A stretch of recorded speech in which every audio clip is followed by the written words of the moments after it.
El poder no siempre corrompe. A veces nace corrupto. Cuando eso ocurre, no deja huellas visibles. Deja mansiones, silencios y expedientes enterrados. Durante años, un hombre acumuló cargos, aplausos y protección política, pero su nombre también aparecía en los archivos de la DEA, del FBI y del Departamento del Tesoro de Estados Unidos.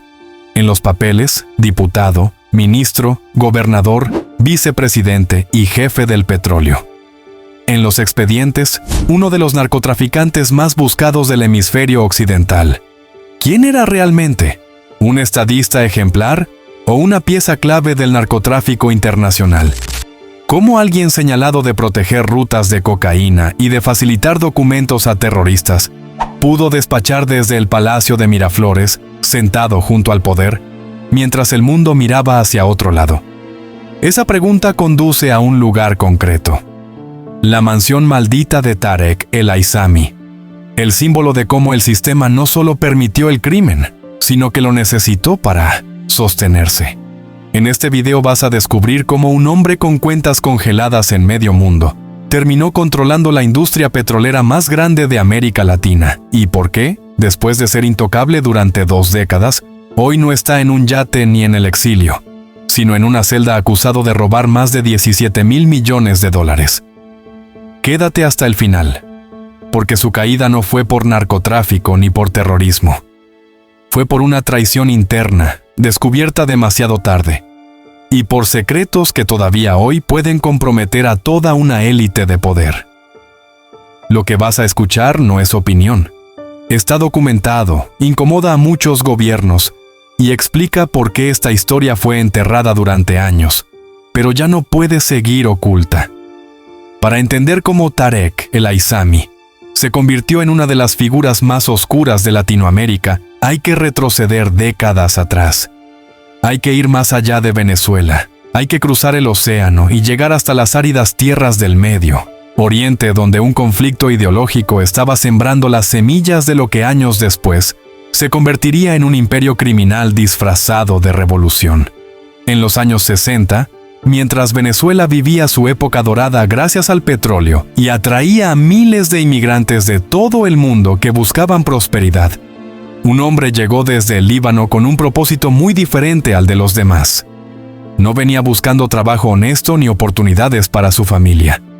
Venía con una misión política que estaba conectada directamente con uno de los movimientos más radicales del mundo árabe.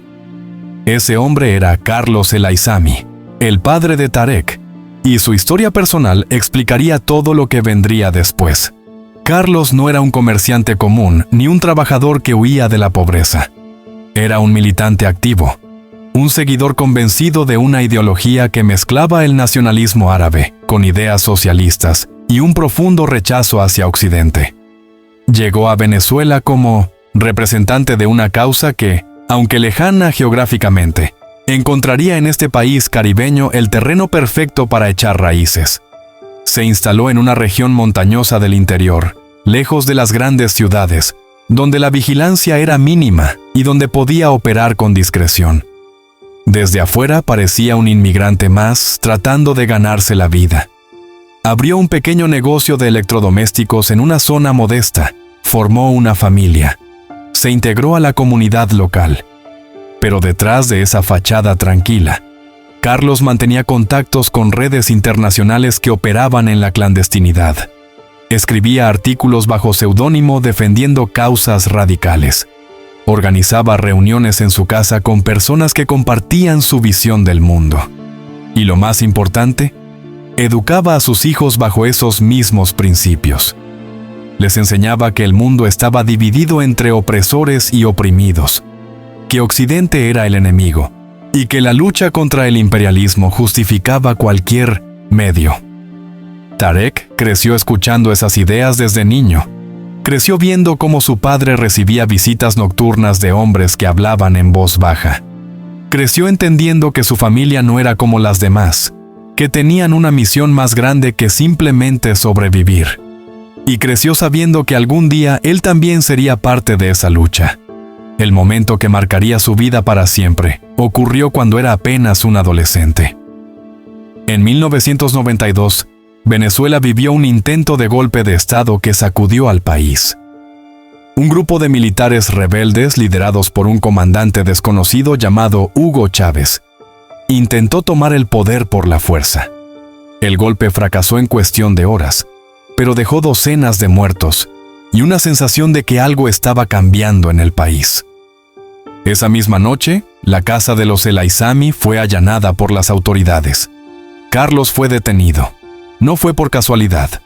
Las fuerzas de seguridad sabían que ese inmigrante libanés tenía conexiones con los militares, golpistas. Sabían que en su casa se habían realizado reuniones previas al alzamiento. Sabían que la familia El Aissami era parte de una red mucho más grande que estaba operando en las sombras. Tarek tenía apenas 17 años cuando vio a su padre siendo arrastrado por los policías. Esa imagen quedó grabada en su mente como una cicatriz. En ese momento entendió dos cosas fundamentales. Primero, que sin poder político eres vulnerable, que puedes tener las ideas más firmes del mundo, pero si no controlas las instituciones, cualquiera puede venir a destruirte. Segundo, que había una revolución gestándose en Venezuela y que su familia ya estaba del lado correcto de la historia. Carlos salió libre poco después gracias a sus contactos, pero el mensaje había quedado claro. Tarek decidió entonces que no repetiría el error de su padre.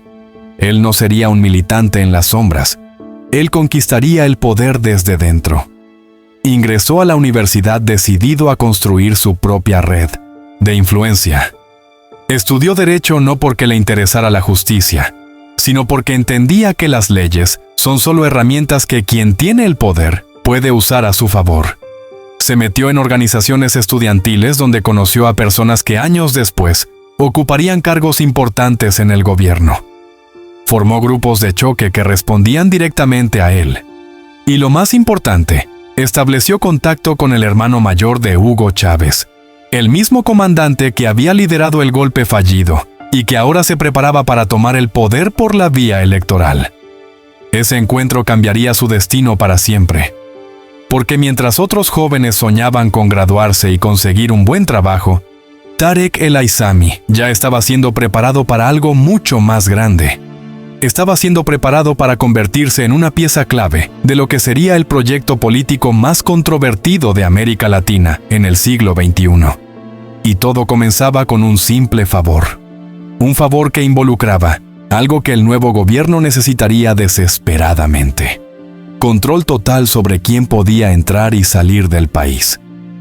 Si te está gustando esta historia y quieres saber cómo un estudiante universitario terminó controlando los pasaportes de toda una nación y usándolos para construir un imperio criminal, suscríbete al canal ahora, porque lo que viene a continuación es la parte más oscura de esta historia, cuando las conexiones internacionales de su padre se convirtieron en un negocio millonario que involucró a terroristas, narcotraficantes y gobiernos completos que miraron hacia otro lado mientras todo esto sucedía.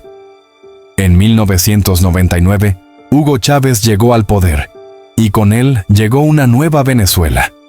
Una Venezuela que prometía justicia social, que hablaba de revolución, que desafiaba a Estados Unidos y que abría las puertas a cualquiera que compartiera su visión antiimperialista, para miles de personas en todo el mundo.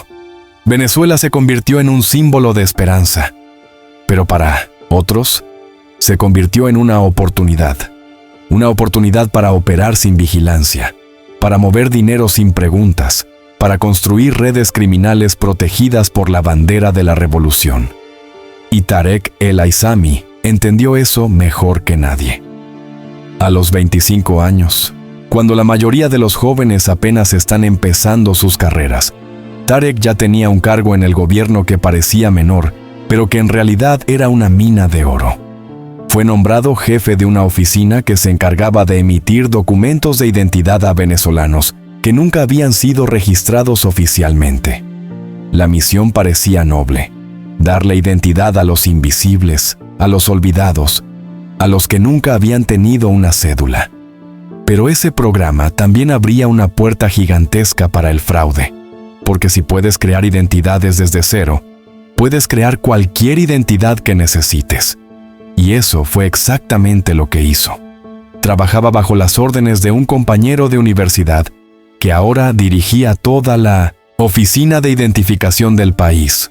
Juntos controlaban algo que ningún gobierno debería dejar en manos de dos personas: el poder de decidir quién existe legalmente y quién no, quién es venezolano y quién no, quién puede tener pasaporte y quién no.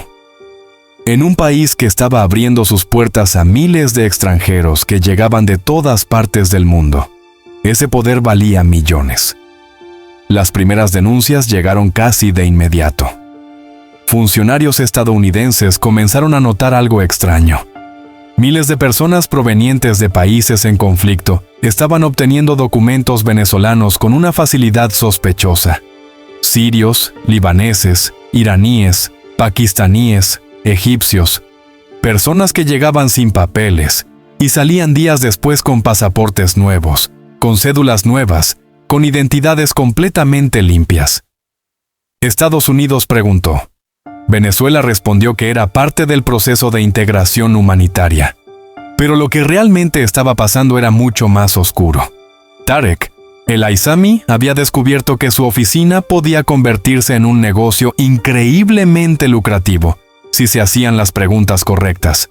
No se trataba solo de cobrar por los documentos. Se trataba de entender quiénes eran los que más necesitaban esos documentos y por qué. Y resultó que había dos tipos de clientes dispuestos a pagar fortunas por una identidad nueva. Primero, los narcotraficantes que necesitaban moverse libremente por el continente, sin levantar sospechas. Un pasaporte venezolano limpio era un billete dorado para cruzar fronteras, abrir cuentas bancarias, comprar propiedades, lavar dinero. Y segundo, algo mucho más peligroso. Había personas vinculadas a organizaciones que Estados Unidos clasificaba como terroristas y que necesitaban identidades falsas para operar en América Latina sin ser detectadas. Para ellos, un pasaporte venezolano no era solo un documento, era una herramienta de guerra. Años después, cuando los investigadores estadounidenses revisaron los registros, encontraron algo escalofriante. Más de 170 pasaportes habían sido emitidos a personas con vínculos comprobados con grupos extremistas del Medio Oriente. Personas que aparecían en listas de vigilancia internacional. Personas que habían sido fotografiadas en campos de entrenamiento militar en el Líbano y Siria. Personas que después fueron capturadas en operativos antiterroristas en otros países, llevando pasaportes venezolanos con sus fotos, pero con nombres falsos. El fiscal de Nueva York, una de las figuras más respetadas en la lucha contra el crimen organizado, acusó directamente a Tarek el-Aissami de facilitar esos documentos. No eran acusaciones vagas lanzadas al aire. Eran expedientes con fechas exactas, números de pasaporte, nombres reales y nombres falsos, rutas de viaje, transferencias bancarias. Todo documentado, todo rastreado. Todo guardado en los archivos de inteligencia estadounidense, esperando el momento adecuado para ser usado. Pero Tarek no actuaba solo. Tenía un socio clave que conectaba todo. Un hombre nacido en Beirut que había llegado a Venezuela en los años 90 y que se había naturalizado venezolano justo cuando Chávez llegó al poder. Ese hombre trabajaba en la Embajada de Venezuela en Damasco, la capital de Siria, uno de los países más vigilados del mundo por su apoyo a grupos armados. Desde esa embajada, organizaba reuniones secretas con líderes de organizaciones que operaban en el sur del Líbano. Facilitaba contactos, coordinaba viajes y, lo más importante, emitía pasaportes venezolanos a personas que nunca habían pisado Venezuela. El FBI lo puso en su lista de los más buscados. Lo identificó como colaborador directo de Tarek el-Aissami en operaciones de tráfico internacional. Pero Venezuela nunca lo extraditó, nunca lo investigó, nunca lo tocó. Porque tocar a ese hombre era tocar a Tarek, y tocar a Tarek era tocar a Chávez, y nadie se atrevía a tocar a Chávez. Mientras tanto, Tarek seguía ascendiendo. En 2008, con apenas 33 años, fue nombrado ministro del Interior. El hombre que había estado vendiendo pasaportes en secreto, ahora controlaba toda la policía del país, controlaba las fronteras, controlaba los puertos, controlaba los aeropuertos, controlaba cada punto de entrada y salida de Venezuela. Y justo en ese momento, algo estaba cambiando en el mundo del narcotráfico que convertiría a Venezuela en el país más importante para los carteles de toda América Latina. Durante décadas, Colombia había sido el centro de producción y distribución de cocaína en el hemisferio occidental. Las rutas estaban establecidas, los acuerdos estaban hechos, los carteles colombianos dominaban el negocio. Pero Estados Unidos había invertido miles de millones de dólares en un plan para destruir esas redes. Fumigaron cultivos, capturaron capos, cerraron laboratorios, bloquearon rutas aéreas y marítimas. Y poco a poco, el negocio se volvió demasiado peligroso en territorio colombiano.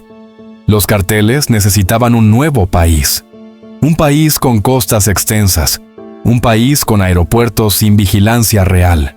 Un país con militares corruptos dispuestos a mirar hacia otro lado. Un país donde el gobierno no solo tolerara el narcotráfico, sino que lo protegiera activamente. Y encontraron ese país justo al lado. Venezuela tenía todo lo que los carteles necesitaban. Miles de kilómetros de costa caribeña perfecta para enviar barcos cargados hacia México y Estados Unidos. Cientos de pistas de aterrizaje clandestinas en zonas selváticas donde ninguna autoridad llegaba. Una frontera porosa con Colombia que permitía cruzar toneladas de drogas sin controles. Y lo más importante, tenía un gobierno que odiaba a Estados Unidos y que veía el narcotráfico no como un crimen, sino como una forma de financiar la revolución.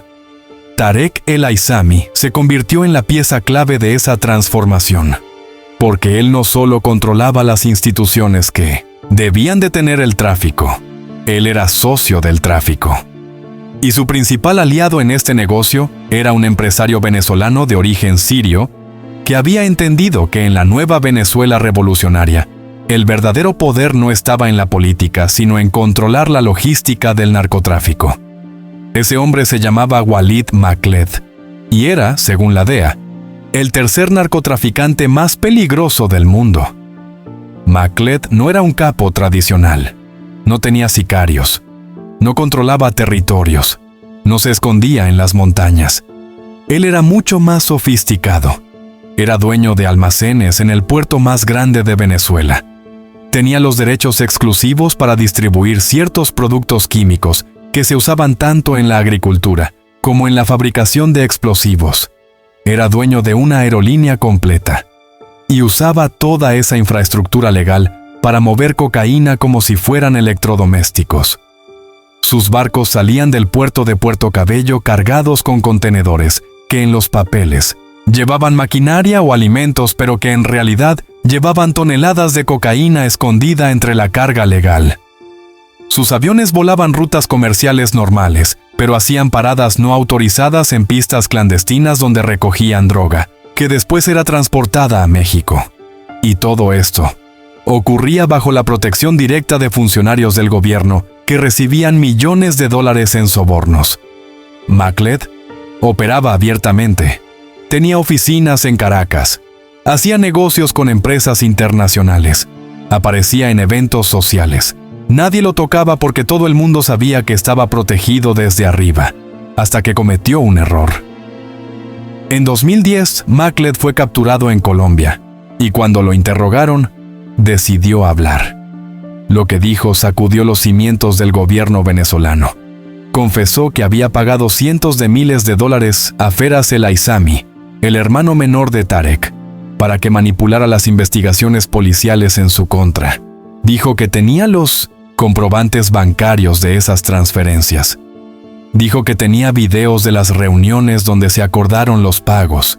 Dijo que Feras le había pedido más negocios, que estaban interesados en invertir dinero en la industria petrolera, que necesitaban lavar grandes cantidades de efectivo, y que él les había ayudado a hacerlo. La revelación era explosiva. El hermano del ministro del Interior lavando dinero del narcotráfico. Si te está gustando cómo esta historia se está destapando y quieres saber cómo Tarek el-Aissami pasó de proteger narcotraficantes a convertirse él mismo en el narcotraficante más poderoso de Venezuela, suscríbete ahora y activa la campanita, porque lo que viene después es todavía más impactante Cuando este hombre llegó a la vicepresidencia del país, mientras Estados Unidos lo declaraba enemigo número 1 y ofrecía millones de dólares por su captura. Cuando Walid Makled comenzó a hablar desde su celda en Colombia, todo el mundo esperaba que Venezuela hiciera lo imposible por callarlo. Y efectivamente lo hicieron, pero no de la manera que nadie imaginaba. Estados Unidos pidió la extradición de Makled. Tenían cargos federales contra él por narcotráfico. Tenían testigos dispuestos a declarar. Tenían pruebas suficientes para encerrarlo por décadas en una prisión estadounidense. Y lo más importante, Makled había prometido que si lo extraditaban a Estados Unidos, revelaría todo. Nombres de generales venezolanos involucrados en el narcotráfico. Rutas específicas que usaban los cargamentos de cocaína. Cuentas bancarias donde se lavaba el dinero. Documentos que comprometían a decenas de funcionarios de alto nivel. Sería el juicio del siglo. Pero Venezuela también pidió la extradición. Y sorprendentemente, Colombia decidió enviarlo a Caracas en lugar de a Estados Unidos. Oficialmente, fue una decisión judicial basada en tecnicismos legales. Extraoficialmente, fue un acuerdo político para evitar que Makled hablara en una corte estadounidense. Makled llegó a Venezuela en 2011 y fue condenado a 14 años de prisión por narcotráfico y legitimación de capitales. Pero las pruebas que había prometido entregar nunca aparecieron. Los videos de las reuniones con Feras el-Aissami nunca fueron presentados. Los comprobantes bancarios desaparecieron.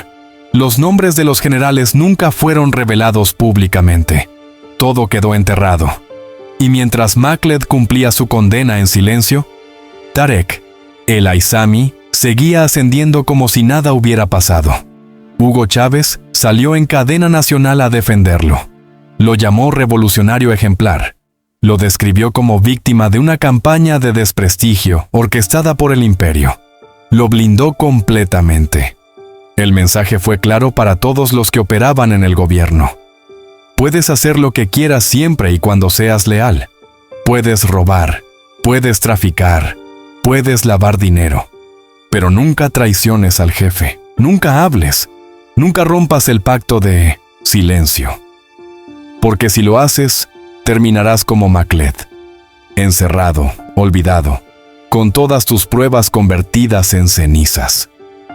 Y Tarek aprendió esa lección mejor que nadie. En 2012, Hugo Chávez fue diagnosticado con cáncer. El hombre que había gobernado Venezuela con mano de hierro durante más de una década, estaba muriendo. Y aunque oficialmente el gobierno lo negaba, todos sabían que el final estaba cerca. Eso desató una lucha interna brutal por el poder. Diferentes facciones del chavismo comenzaron a posicionarse. Cada ministro, cada general, cada gobernador empezó a calcular qué pasaría cuando Chávez ya no estuviera. Y Tarek el-Aissami decidió que él no solo quería sobrevivir a esa transición, quería convertirse en una pieza indispensable del nuevo orden. Cuando Chávez murió en marzo de 2013 y Nicolás Maduro asumió la presidencia, muchos pensaron que Tarek perdería influencia. Después de todo, Maduro no tenía el carisma de Chávez. No tenía su legitimidad. No tenía su control absoluto sobre las Fuerzas Armadas. Era visto como un presidente débil que necesitaría demostrar autoridad constantemente. Pero resultó ser exactamente lo contrario. Maduro necesitaba aliados poderosos que lo mantuvieran en el poder. Y Tarek tenía algo que Maduro necesitaba desesperadamente: dinero, conexiones internacionales, redes de inteligencia, capacidad de operar en las sombras y, sobre todo, lealtad comprobada. En 2017, en medio de una crisis política brutal donde millones de venezolanos salían a las calles pidiendo la salida de Maduro, en medio de sanciones económicas que estaban asfixiando al país, en medio de denuncias internacionales de violaciones a los derechos humanos, Maduro hizo algo que dejó al mundo atónito. Nombró a Tarek el-Aissami como vicepresidente de Venezuela, el segundo hombre más poderoso del país, el sucesor automático si algo le pasaba a Maduro. Un hombre sobre el que pesaban años de acusaciones de narcotráfico, de vínculos con el terrorismo, de corrupción masiva ahora despachaba desde el Palacio de Miraflores con autoridad sobre todos los ministerios. La respuesta internacional fue inmediata. 5 semanas después del nombramiento, el Departamento del Tesoro de Estados Unidos designó oficialmente a Tarek El-Aissami como narcotraficante internacional. Fue la primera vez que un funcionario venezolano de tan alto rango recibía esa designación. Las acusaciones eran devastadoras y estaban respaldadas por años de investigaciones. Tarek había facilitado envíos masivos de narcóticos desde Venezuela hacia Estados Unidos y México. Había supervisado personalmente rutas de tráfico que usaban bases militares venezolanas para cargar aviones con cocaína. Había protegido cargamentos de más de 1,000 kilos que cruzaban el Caribe sin ninguna interferencia de las autoridades. Y lo más grave, había usado su posición en el gobierno para garantizar que ninguno de estos envíos fuera interceptado. No era un funcionario corrupto que aceptaba sobornos para mirar hacia otro lado. Era un socio activo del negocio, un narcotraficante con credencial gubernamental. Estados Unidos también sancionó a su principal testaferro, un empresario llamado Samark López Bello, que manejaba las finanzas de la organización. López había creado una red de 13 empresas fantasma que servían para lavar el dinero generado por el narcotráfico. Compraban propiedades en Miami, en Panamá, en República Dominicana. Abrían cuentas en bancos offshore en el Caribe. Movían millones de dólares en efectivo a través de casas de cambio en la frontera. Y todo ese dinero terminaba en las manos de Tarek El-Aissami, quien lo usaba para financiar su red de poder dentro del gobierno venezolano. Pero había algo más en el expediente estadounidense que era incluso más inquietante que el narcotráfico. Los investigadores habían documentado las conexiones directas de Tarek con Hezbollah, la organización libanesa que Estados Unidos clasifica como grupo terrorista. El enlace principal era Ghazi Nasr al-Din, un hombre nacido en Beirut que se había naturalizado venezolano en 1998 y que había trabajado en la Embajada de Venezuela en Damasco, coordinando operaciones con miembros de Hezbollah. Nasr al-Din no solo facilitaba pasaportes falsos, reclutaba jóvenes venezolanos de origen árabe para enviarlos al sur del Líbano, donde recibían entrenamiento militar en campos controlados por Hezbollah. Algunos de esos jóvenes regresaban a Venezuela como células durmientes, listas para activarse cuando fuera necesario. Otros se quedaban en el Medio Oriente, integrándose a las redes de inteligencia de la organización. Y todo esto ocurría bajo la protección directa de Tarek El-Aissami, quien desde el Ministerio del Interior podía borrar registros, alterar archivos y garantizar que ninguna investigación llegara demasiado lejos. El canal de televisión Al-Manar, el brazo mediático de Hezbollah en 1900, el Líbano, no ocultaba su entusiasmo por Tarek. Lo presentaban como un hermano de la resistencia. Lo describían como el futuro líder de Venezuela. Lo mostraban en reportajes como el hombre que mantendría viva la alianza entre Caracas, Teherán y Beirut.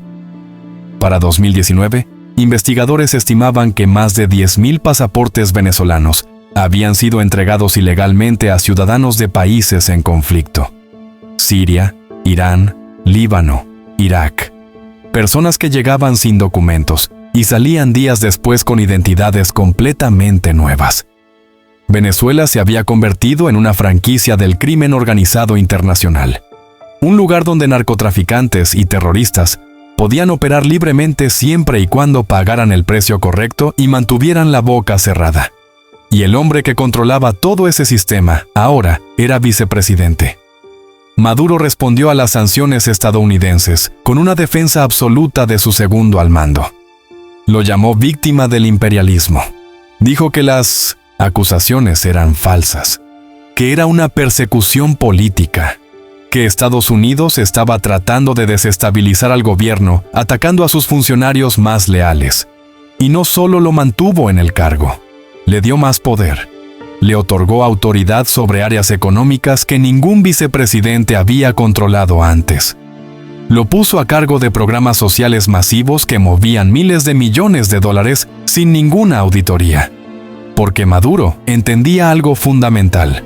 Tarek El-Aissami no era solo un funcionario más, Era el hombre que mantenía funcionando la maquinaria oculta del régimen. El hombre que generaba el dinero cuando el petróleo ya no alcanzaba. El hombre que tenía las conexiones internacionales para evadir sanciones. El hombre que sabía demasiado como para ser sacrificado. Y justamente por eso, Maduro estaba a punto de entregarle el premio mayor. El control total sobre la industria petrolera venezolana. La joya de la corona. El activo más valioso del país. Y cuando eso ocurriera, Tarek, el Aizami no tendría límites. Podría robar a una escala que nadie había imaginado antes. Y eso fue exactamente lo que hizo. En abril de 2020, mientras el mundo entero estaba paralizado por la pandemia de coronavirus, mientras los hospitales venezolanos colapsaban sin medicinas ni equipos, mientras millones de personas hacían filas interminables para conseguir comida, Nicolás Maduro tomó una decisión que cambiaría el destino de Venezuela para siempre.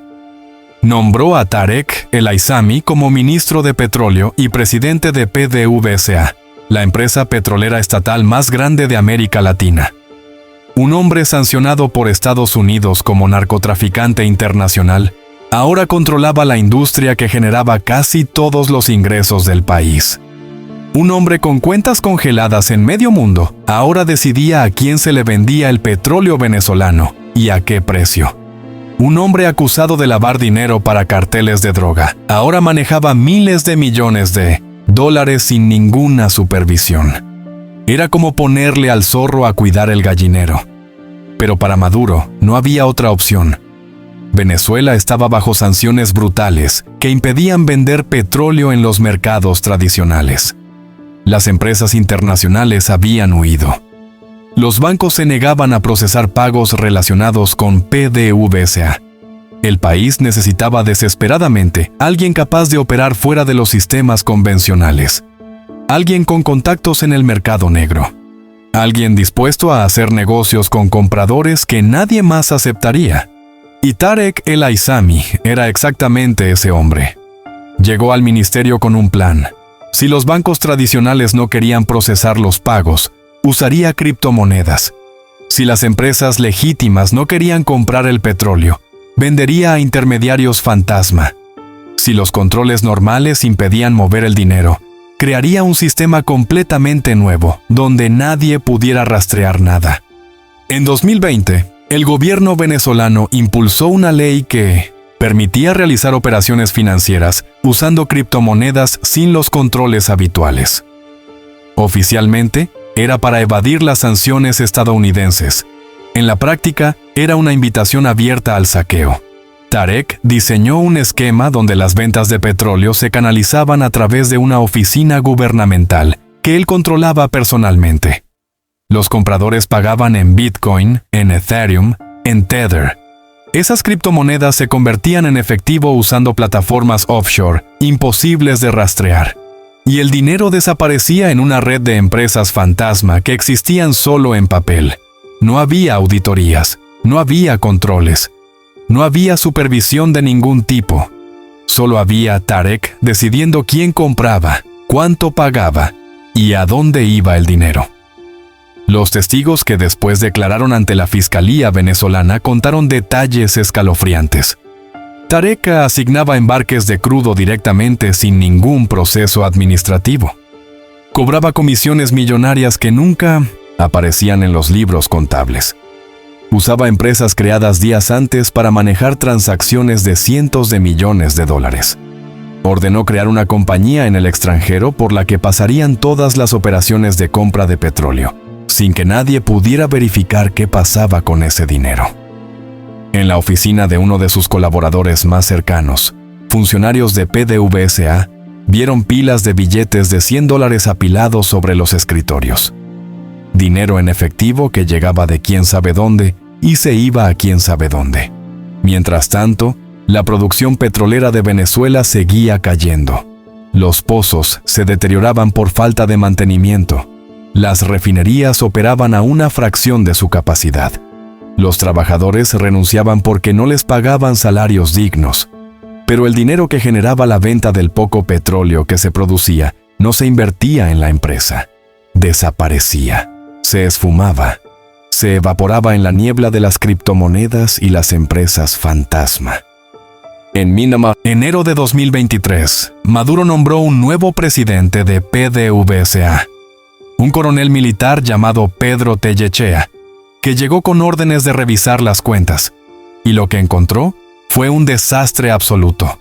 Miles de millones de dólares en cuentas por cobrar que nadie podía explicar. Cargamentos de petróleo que, según los registros, habían sido enviados pero nunca se había recibido el pago. Contratos firmados con empresas que no existían. Operaciones fantasma que solo existían en papeles. Tellechea llevó sus hallazgos directamente a Maduro. Y aunque nunca se hicieron públicos los detalles exactos, organizaciones independientes como Transparencia Venezuela estimaron que el desfalco durante los 3 años que Tarek controló PDVSA superó los $17,000 millones. 17,000 millones. Para ponerlo en perspectiva, esa cantidad de dinero podría haber alimentado a todos los venezolanos que pasaban hambre durante años. Podría haber reconstruido el sistema de salud, siendo colapsado. Podría haber pagado salarios dignos a millones de trabajadores públicos. Pero en lugar de eso, se fue a las cuentas bancarias de Tarek El Aissami, de su hermano Feras, de su testaferro Samark López, y de una red de cómplices que habían convertido el saqueo de PDVSA en la operación criminal más grande de la historia venezolana. Mientras el pueblo venezolano sufría, la familia El Aissami vivía como reyes. Feras había alquilado una mansión en Montevideo, Uruguay, en uno de los barrios más exclusivos de la ciudad. Pagaba $4,000 mensuales de alquiler y había depositado $48,000 por adelantado. Su esposa conducía una camioneta de lujo. Sus hijos asistían a colegios privados de élite. Cuando periodistas uruguayos le preguntaron de qué vivía, Feras respondió con descaro que no hacía nada, que tenía empresas en Venezuela que generaban dinero. Empresas fantasma, por supuesto. Empresas que solo existían para lavar el dinero robado del petróleo. Pero en marzo de 2023, algo cambió. El 17 de marzo comenzaron las detenciones. Cayeron funcionarios de PDVSA, militares de alto rango, empresarios vinculados al círculo de Tarek. Uno tras otro fueron arrestados. Y aunque el gobierno no daba explicaciones, todos entendían que algo grande estaba pasando. El 20 de marzo, Tarek publicó su último mensaje en redes sociales. Anunció que renunciaba al Ministerio de Petróleo para facilitar las investigaciones. Dijo que estaba tranquilo porque no había hecho nada malo. Y después de eso, desapareció. Durante 386 días, nadie supo dónde estaba Tarek El Aissami. Circularon todo tipo de rumores. Que estaba escondido en un búnker militar en Caracas. Que había huido a Irán en un vuelo secreto. Que estaba negociando con Estados Unidos para entregar información a cambio de protección. Que Maduro lo tenía bajo vigilancia esperando el momento perfecto para actuar. El silencio fue absoluto hasta el 9 de abril de 2024. Ese día, el fiscal general de Venezuela apareció en televisión nacional, con imágenes que nadie esperaba ver. Mostró videos de Tarek El Aissami esposado, vestido con ropa deportiva, escoltado por policías encapuchados. El hombre que había sido vicepresidente, ministro del Interior, zar del petróleo, ahora era exhibido como un criminal común. Los cargos fueron devastadores: traición a la patria, apropiación del patrimonio público, legitimación de capitales, asociación para delinquir. Pero lo más impactante fue la acusación de conspiración. Según el fiscal, Tarek había estado planeando un golpe de Estado contra Maduro. Había establecido contactos secretos con líderes de la oposición venezolana. Había negociado con funcionarios estadounidenses para facilitar una transición política que lo colocaría a él en el poder. El fiscal presentó pruebas. Grabaciones de audio de conversaciones entre el testaferro de Tarek y políticos opositores. 40 horas de llamadas telefónicas donde discutían planes para provocar un levantamiento militar. Mensajes donde reconocían que Maduro resistiría, pero que tenían estrategias para obligarlo a salir. La ironía era brutal. El hombre que Estados Unidos había sancionado como narcotraficante, el hombre por cuya captura ofrecían $10 millones, había estado negociando en secreto con ese mismo gobierno para convertirse en el próximo presidente de Venezuela. Líderes opositores confirmaron que habían tenido conversaciones con el entorno de Tarek. Dijeron que siempre habían estado dispuestos a dialogar con cualquiera que quisiera sacar a Maduro del poder. Pero se deslindaron de la corrupción. Dijeron que nunca negociaron protección para los crímenes de Tarek.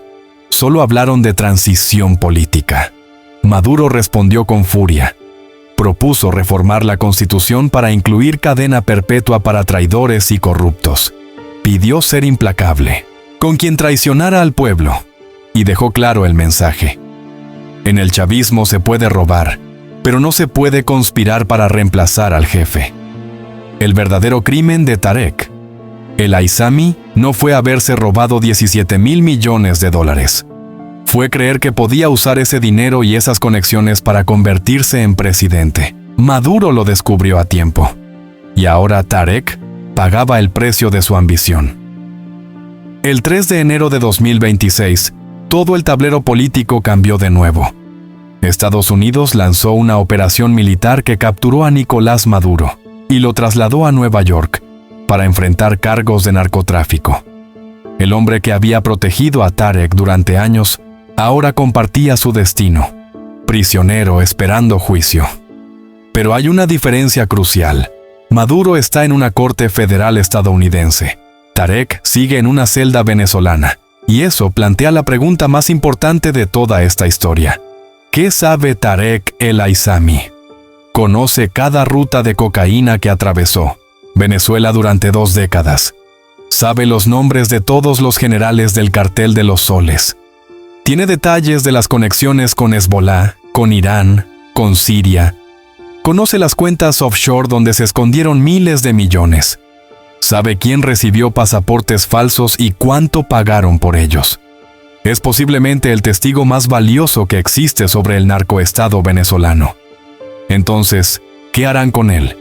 Lo extraditarán a Estados Unidos para que testifique contra toda la cúpula chavista. Negociará información a cambio de una sentencia reducida.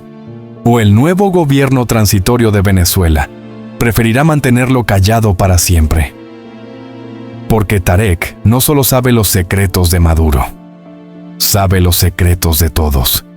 Y esos secretos podrían destruir carreras, hundir fortunas, mandar a prisión a decenas de personas que hoy caminan libres. La mansión maldita de Tarek. El Aizami no es solo una propiedad de lujo comprada con dinero robado. Es el símbolo perfecto de cómo un sistema entero se corrompió desde adentro. Cómo un país permitió que un hombre con vínculos terroristas controlara sus instituciones. Cómo la lealtad ciega destruyó cualquier posibilidad de justicia. Y cómo la ambición desmedida terminó devorando incluso a sus propios creadores. Si este video te ayudó a entender cómo una nación entera puede ser secuestrada por redes criminales disfrazadas de gobierno, suscríbete al canal, comparte este contenido y activa la campanita. Estas historias necesitan ser contadas. La verdad sobre lo que pasó en Venezuela apenas está saliendo a la luz.